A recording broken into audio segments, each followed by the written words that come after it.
Welcome to Burlap Teachers. Enjoy the video. You need Node and Vscode already installed. Once done, create a React app and open the project in Vscode.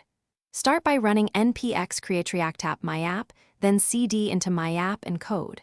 To open the folder, install Live Server or Browser Preview extension inside Vscode so you can view output without leaving the editor. Make sure your package JSON scripts include start. This launches the dev server, so do that next to see the app in a preview pane. Now run npm start in the integrated terminal to launch the React dev server. This serves your app on localhost 3000. Once the server is running, open the Browser Preview extension or Live Server pane in Vscode and load http://localhost 3000 to see your app. You can keep the terminal visible to read build errors and automatic refresh logs. This is why using the integrated terminal matters.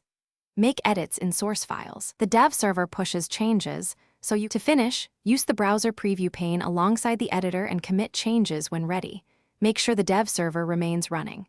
If hot reload stops or the preview shows a blank page, stop the server with Ctrl+C and restart with npm start. This often resolves stale builds.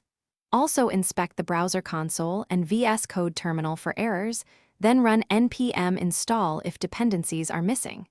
If the port conflicts, change it to port equals 3001 npm start or update the extension settings to match. Thanks for watching. Consider subscribing if this video helped you.